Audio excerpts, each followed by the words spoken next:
Very good morning students. Today I Tarun sir is going to teach you tenses and its uses. मैं आज आप लोगों को tenses पढ़ाऊंगा। सबसे पहली बात तो टेंसेस सभी को पता है, प्रेजेंट पास्ट फ्यूचर टेंस होता है। आप लोग ने अगर टेंसेस पढ़े होंगे तो टेंसेस में आपने पढ़ा होगा simple, continuous, perfect, perfect continuous, ठीक है। लेकिन मेरा लेक्चर थोड़ा अलग हटके है। उसका रीजन ये है कि मैं आज आप लोगों को प्रेजेंट टेंस में ही positive sentences, negative sentences, interrogative positive sentences, interrogative negative sentences सिखाऊंगा। मतलब अब से आपके केवल और केवल 4 डिब्बे नहीं बनेंगे। These are 16 boxes only included under present tense. तो सबसे पहले आते हैं सिंपल प्रेजेंट टेंस में। इसका लेक्चर थोड़ा बड़ा होने वाला है। क्यों? क्योंकि चलिए कुछ कॉन्सेप्ट की बात करेंगे। जब मैं कभी इंग्लिश स्पीकिंग क्लास लेता हूं तो कुछ बच्चे बहुत मिस्टेक ये करते हैं, खासकर सिंगुलर सब्जेक्ट और सिंगुलर वर्ब को और प्लूरल सब्जेक्ट और प्लूरल वर्ब को फॉलो करने में। तो जब हम कभी भी सिंपल प्रेजेंट टेंस की बात करते हैं तो इसका फॉर्मूला होता है singular subject plus singular verb, plural subject plus plural verb. So इसका मतलब हुआ क्या? Singular subject plus singular verb मतलब अगर मैं लिख रहा हूं ही तो इसके तुरंत बाद जो वर्ब आएगा उस वर्ब के एंड में एस लगेगा।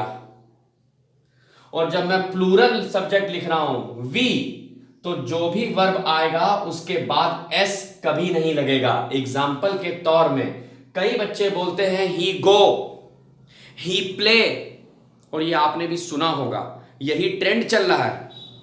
काफी बच्चा इस तरीके से बोलता है, स्पीकिंग में अक्सर हो जाता है, गलत बोल रहा है। सिंगुलर सब्जेक्ट ही के बाद आता है he plays, he goes, he drinks, he eats. इसी तरीके से प्लूरल सब्जेक्ट के बाद जब भी वर्ब आएगा तो उसमें एस कभी नहीं लगेगा। We do, we go, we play, we eat. तो सबसे पहला फॉर्मूला मैंने बताया आपको, singular subject plus singular verb plus object, plural subject plus plural verb plus object. एक सेंटेंस ले लेते हैं जल्दी से एग्जांपल के रूप में, सिंपल प्रेजेंट टेंस का, ही प्लेज द मैच, खत्म बात। ये हुआ सिंगुलर सब्जेक्ट का। वी प्ले द मैच, ये हुआ कहीं ना कहीं प्लूरल सब्जेक्ट का। ठीक है, चलिए आते हैं कॉन्टिन्यूअस पे। इसका फॉर्मूला होता है singular subject plus is plus ING form of verb. इसी तरीके से plural subject plus are plus ING form of verb. बहुत आसान समझने के लिए, जब हम कभी भी सिंगुलर चीजों की बात करते हैं तो वहां पर हम लोग इज लगाते हैं, और जब हम कभी भी प्लूरल सब्जेक्ट की बात करते हैं तो वहां पर हम आर लगाते हैं। सिंगुलर सब्जेक्ट उठा लेते हैं, फिर से वही बात, he is playing the match, he is playing the match. इसी तरीके से प्लूरल सब्जेक्ट उठा लीजिए, we are playing the match. आते हैं परफेक्ट पे। परफेक्ट का मतलब थोड़ा डिफिकल्ट हो जाता है समझने के लिए, क्योंकि यहां पर हम लोग यूज करने जा रहे हैं थर्ड फॉर्म। थर्ड फॉर्म मतलब सिंगुलर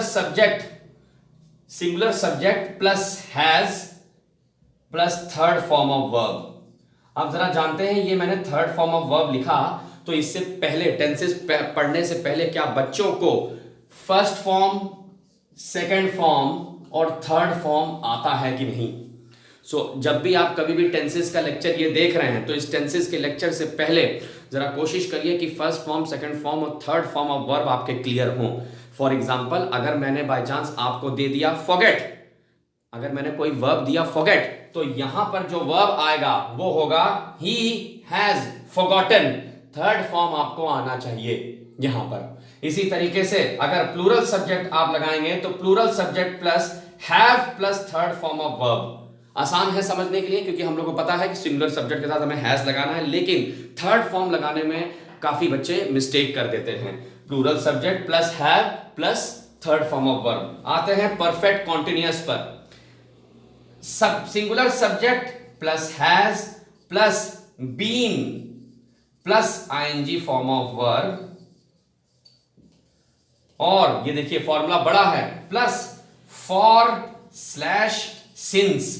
अब सवाल ये एक और नई चीज आ गई, दैट सबसे पहली बात तो परफेक्ट कॉन्टिन्यूअस में सभी को पता है दैट बीन के साथ आईएनजी फॉर्म ऑफ वर्ब आता है। अब सवाल ये है कि ये फॉर और सिंस कब लगाया जाता है।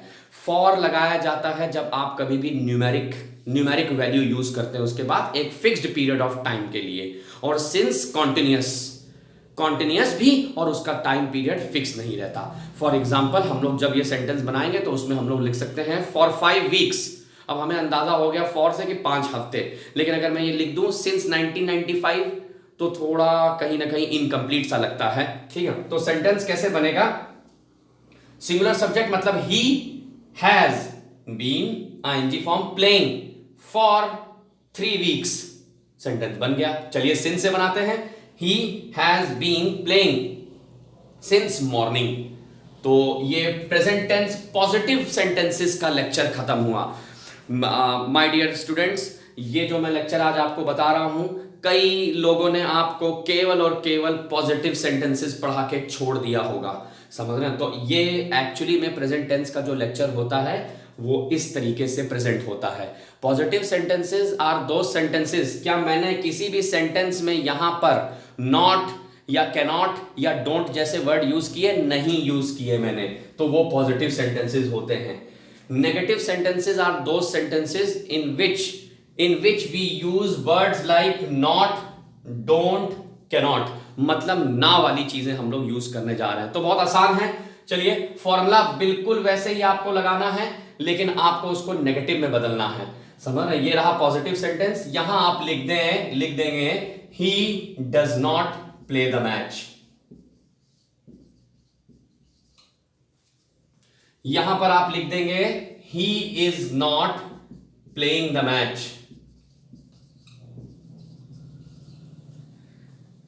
यहां पे आप लिख देंगे he has not played the match।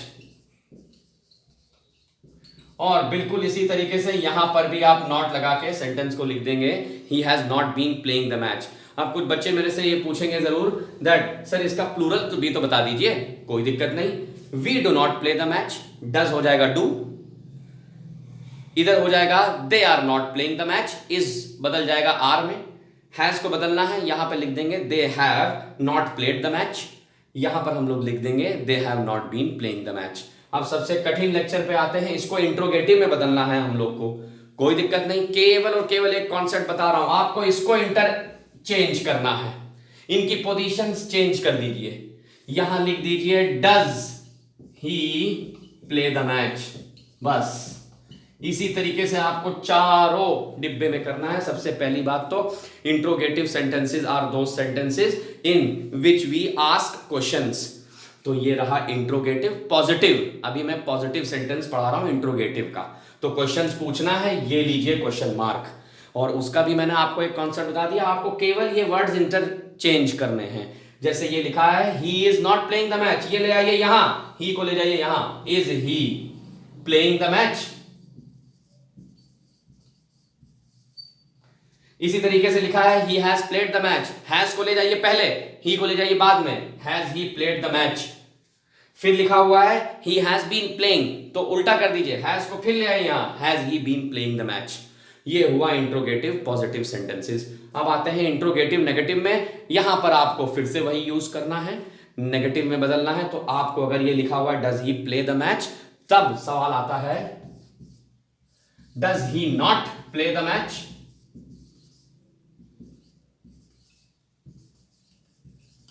ये देखिए नॉट लग के ये इंट्रोगेटिव नेगेटिव हो गया। फिर इसी तरीके से is he not playing the match, has he not played the match, has he not been playing the match. तो ये प्रेजेंट टेंस का लेक्चर आपके सामने है। अब आप क्या कर सकते हैं, ये पास्ट टेंस और फ्यूचर टेंस का भी मैं आप लोग को वीडियो डाल दूंगा बिल्कुल इसी तरीके से, जिसमें 4 टाइप्स ऑफ सेंटेंसेस रहेंगे, पॉजिटिव, नेगेटिव, इंट्रोगेटिव पॉजिटिव और इंट्रोगेटिव नेगेटिव। अब जैसे ही आप ये लेक्चर देख लें, उस लेक्चर के हिसाब से आप एक कोई वर्ब सेलेक्ट कर लीजिए। जैसे आपने वर्ब सेलेक्ट किया ड्रीम, DREAM, ड्रीम। अब आप ड्रीम के हिसाब से सारे सेंटेंस बनाएंगे। मैं एग्जाम्पल के तौर बता दूं, जैसे for example he dreams big, ये सेंटेंस हो गया, उस हिसाब से आप सारे बॉक्सेस आप भरेंगे। So you can do this exercise, log in to my channel, I am Tarun sir and I am the director of Desire Career Point. You can also join my classes online 9839305466. Thank you so much.